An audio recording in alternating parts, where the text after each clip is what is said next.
प्रेम पत्र राला समय भाग पहला वचन नंबर 20।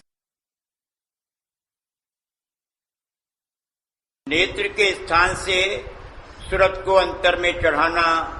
यही सच्चा मार्ग उद्धार का है। हर एक आदमी को,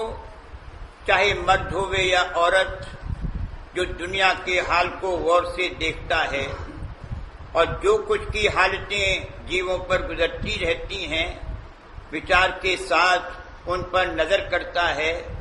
तो उसको थोड़े से सोच और विचार से मालूम होगा कि इस दुनिया में कोई चीज ठहराऊ नहीं है और यहाँ थोड़े दिनों का वास है। और इस थोड़े दिनों के आराम और जरूरी चाहों के पूरा करने के लिए सब जीव सुबह से शाम तक मेहनत और मशक्कत करते हैं और इस आराम के हासिल करने के लिए तरह तरह की तकलीफें और कर्मों का भार अपने सिर पर उठाते हैं। और जब अपनी जरूरत के माफिक सामान मिल जाता है, तब लालच बढ़ाकर तरह तरह के फिजूल सामान और इंद्रियों के भोगों के हासिल करने के लिए कोशिश करते हैं और अपने आप को चिंता और फिक्र और रंज में डालते हैं और बहुत सी जगह और चीजों में बेफायदा मोहब्बत और बंधन पैदा करते हैं। और फिर नतीजा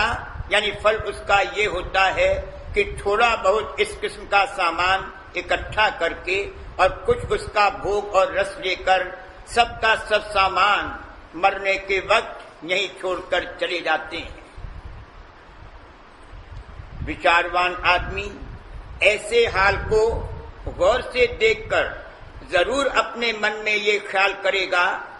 कि जैसे इस दुनिया में हर एक चीज में ऊंचे से ऊंचे और नीचे से नीचे दर्जे हैं, इसी तरह कुल रचना में भी जरूर दर्जे होंगे। यानी इस लोक से और बढ़कर लोग जरूर ऊंचे दर्जे में होंगे और वहां मेहनत और तकलीफ कम और सुख और आराम ज्यादा और ठहराव भी ज्यादा होगा। और इसी तरह कोई ऐसा भी दर्जा होगा और उस लोक में भी ऐसे होंगे कि जहाँ का सुख और आनंद बहुत भारी और हमेशा का कायम रहने वाला हो और जीव भी वहाँ हमेशा रहकर उस आनंद का रस लेता रहे। क्योंकि इस दुनिया में भुनगे से लगाकर आदमी तक कितने ही दर्जे नजर आते हैं और हर एक ऊंचे दर्जे में ठहराव और सुख ज्यादा से ज्यादा होता जाता है और आसमान पर तारामंडल और चांद और सूरज की रचना नहायत लतीफ और नहायत देर तक कायम रहने वाली नजर आती है। ऐसा विचारवान आदमी अपनी हालतों को भी, जो हर रोज उसके ऊपर गुजरती हैं, गौर से ख्याल करेगा और उनसे वे नतीजे जो आगे लिखे जाते हैं निकालेगा। पहली हालत जागृत की कि जिसमें ये आदमी इंद्रियों के स्थान पर खासकर आंखों के तिल में बैठकर दुनिया की कार्रवाई करता है और जो सामान के ब्रह्म और माया ने भोगों की किस्म से रचे हैं उनका रस लेता है और देह के और दुनिया के दुख सुख भोगता है। दूसरी हालत स्वप्न की, यानी जबकि आदमी सोते में ख्वाब देखता है। इस हालत में रूह यानी सूरत की धार इंद्रियों और खासकर आंख के स्थान से अंदर की तरफ खिंच जाती है और उस वक्त देह और दुनिया और कुटुंब परिवार और माया के पदार्थ और सामान और उनके दुख सुख की जो की हालत जागृत में सताते हैं बिल्कुल खबर नहीं रहती। और इस हालत का स्थान देह के अंदर दूसरा है और जिस देह से कि इस हालत में सूरत यानी रूह सपने में बर्तावा करती है वह भी दूसरी यानी सूक्ष्म या लतीफ है। तीसरी हालत सुषुप्ति यानी गहरी नींद की, जिसमें सूरत यानी रूह को दोनों देही और उनकी हालतों से बिल्कुल बेखबरी हो जाती है। यानी स्थूल देह जिससे जागृत की हालत में कार्रवाई होती है और सूक्ष्म देह जिससे सुपने की हालत में कार्रवाई होती है, दोनों भूल जाती हैं और उनके दुख सुख का भी असर वहां नहीं पहुंचता है। इन तीनों हालतों की कैफियत को विचार करने से ये बात साफ मालूम होती है कि ये तीनों देहियां यानी स्थूल, सूक्ष्म और कारण रूह यानी सूरत का स्वरूप नहीं है, बल्कि ये देहियां खोर या गिलाफ माफिक मकान के हैं, जिनमें बैठकर रूह यानी सूरत उनके औजारों यानी इंद्रियों के वसीले से इस दुनिया में और स्वप्न देश में कार्रवाई करती है।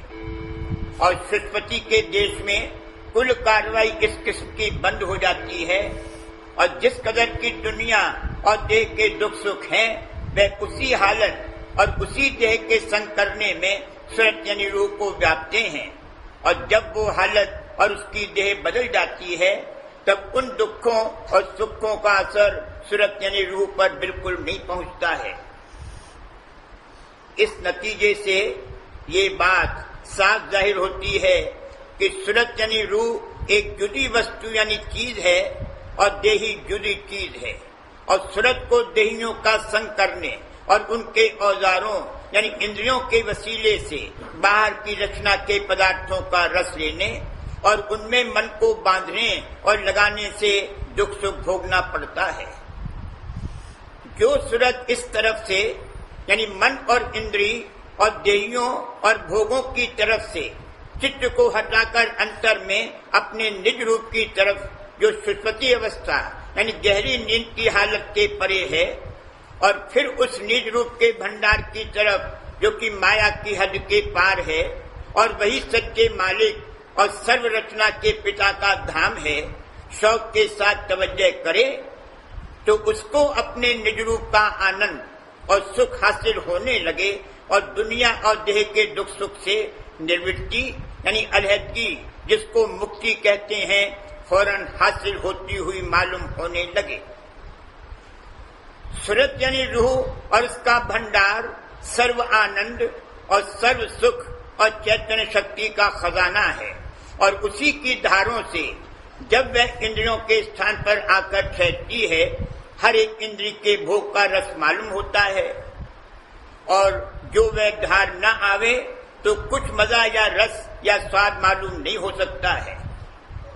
यह बात हालत स्वप्न के विचारने से अच्छी तरह साबित हो सकती है, क्योंकि उस हालत में रूह यानी सूरत सब इंद्रियों की कार्रवाई उसी तौर पर जैसे कि जागृत अवस्था में करती है बदस्तूर करती है और उसी तरह का आनंद और स्वाद हर एक इंद्री की कार्रवाई में मालूम होता है जैसे कि हालत जागृत में। तो इससे साफ जाहिर है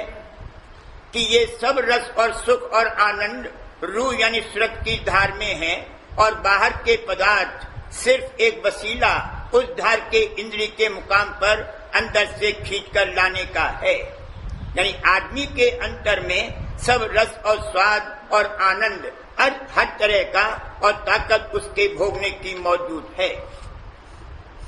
विचारवान आदमी इन सब ऊपर की लिखी हुई बातों का यानी दुनिया के हाल और अपनी हालतों को गौर के साथ नजर करने से आप समझ सकता है और उनसे ये नतीजा निकाल सकता है कि जो कोई पूर्ण आनंद और पूर्ण सुख के भंडार में पहुंचना चाहे, उसको मुनासिब है कि अपने अंतर में भेद लेकर तवज्जो करे और चलने की जुगत दरियात करके आंख के मुकाम से जहाँ की इस सूरत की खास बैठक जागृत की हालत में है, चलना शुरू करे तो एक दिन अपने निज रूप का दर्शन कर सकता है और वहाँ से निज भंडार में जहाँ से सब रूहें यानी सूरतें आई हैं, पहुंचकर परम आनंद को प्राप्त हो सकता है। मालूम होवे कि रूहें बेशुमार इस लोक में आई हैं और इसी तरह हर लोक में कसरत से मौजूद हैं। फिर जरूर हुआ कि कोई भंडार खास है कि जहाँ से ये आती हैं, क्योंकि हर एक देह यानी जिसमें चाहे वो जमीनी है चाहे आसमानी, एक एक सूरत मौजूद है और उसकी ताकत से उस देह यानी जिस्म की कुल कार्रवाई जारी रहती है। और जब वो रूह उस देह को छोड़ देती है, उसी वक्त वो देह बेकार होकर थोड़े अरसे में निष्ठ व नाबूद हो जाती है। रूह यानी सूरत के निज रूप और स्थान का हाल, और इस देह में और भी उसके भंडार यानी कुल मालिक के मुकाम का भेद और रास्ते का हाल और उसके तय करने की तरकीब सिर्फ राधा स्वामी यानी संत मत ने तफसील के साथ लिखी है, और मतों में इस हाल का बयान साफ तौर पर और तफसील के साथ पाया नहीं जाता है, क्योंकि जो ये हाल साफ साफ लिखा होता तो जितने मत की दुनिया में जारी हैं उनके मानने वाले सिर्फ पोथियां पढ़ने और पढ़ाने और बाहरी पूजा और रस्मों में अटके न रहते, और जरूर उनमें से थोड़े बहुत खोज करके अंतर के अभ्यास में लगते और वहां का रस पाकर अपने अपने मत वालों को जो बाहरमुखी पूजा आदि में भ्रम रहे हैं समझाकर उसी काम में लगाते, और हर एक अभ्यासी इस तरह अपनी सच्ची मुक्ति होती हुई अपने में आप परख कर थोड़ी बहुत शांति को प्राप्त होता। इस वास्ते मुनासिब और जरूर मालूम होता है कि हर एक आदमी चाहे मर्द हो या औरत इस दुनिया के नाशवान और आखिर में तकलीफ देने वाले सुखों का भरोसा न करके उनकी चाह सिर्फ जरूरत के माफिक उठावे और सच्चे और पूर्ण और हमेशा कायम रहने वाले सुख और आनंद के हासिल करने के वास्ते और देह के संगी दुख सुख और जन्म मरण की तकलीफ से बचने के लिए जिस कदर आराम और आसानी के साथ कोशिश बन पड़े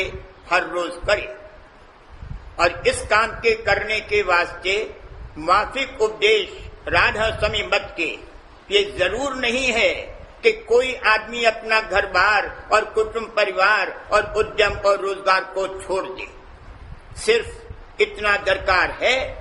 कि फिजूल चाहे संसार के भोग विलास और नामवरी की छोड़कर प्रेम और उमंग के साथ थोड़ा बहुत अभ्यास उस आसान युक्ति का जो राधा स्वामी जाल ने अब जारी फरमाई है और जिसमें किसी किस्म का खौफ और खतरा नहीं है, हर रोज 1 घंटा या 2 घंटे या ज्यादा 2 दफे या 3 दफे करे तो उसका फायदा अभ्यासी को थोड़े दिनों में अपने अंतर में दिखलाई देगा, और फिर उसका शौक सच्चे मालिक की दया से अंतर में परिचय पाकर दिन दिन बढ़ता जाएगा, और इस तरकीब से एक दिन निज धाम में पहुंचकर सच्चे मालिक राधा स्वामी जाल का दर्शन मिल जाएगा। और जो कोई सच्चे मालिक की खोज अपने घर में नहीं करेगा और सरस्वत योग की जुगत को वास्ते हासिल होने दर्शन सच्चे मालिक के और पहुंचने धुरधाम के दरियाफ्त करके उसकी कमाई नहीं करेगा और सिर्फ मजहबी किताबों के पढ़ने और बाहर की पूजा और परमार्थ की रस्मों में अटका रहेगा, कि जिनका सिलसिला रूह की धार के साथ अंतर में नहीं लगा हुआ है, तो उसको सच्ची मुक्ति कभी नहीं हासिल होगी और न जन्म मरण के चक्कर और माया की हद से बाहर जावेगा। इसी लोक में या और ऊंचे नीचे लोकों में जन्म पाकर दुख सुख भोगता रहेगा, और ये उत्तम नरदेही जिसमें सच्चे परमात्मा की कमाई हो सकती है मुफ्त बर्बाद जावेगी, और आखिर वक्त पर अफसोस और पछतावा कुछ फायदा न देवेगा। इस वास्ते हर एक आदमी को जो अपने नफे और नुकसान का तमीज कर सकता है, मुनासिब है कि जहां दुनिया के सब काम करता है और रोजगार के लिए मेहनत सख्त उठाता है, अपने जीव के कल्याण के लिए भी कुछ थोड़ी बहुत कार्रवाई 2 घंटे 3 घंटे हर रोज बिला नागा किया करे। इसमें उसका और उसके परिवार का फायदा इस दुनिया में और बाद मरने के परलोक में होगा, और बहुत सी तकलीफ और दुखों से राधा स्वामी जाल की कृपा से सहज में बचाव हो जाएगा।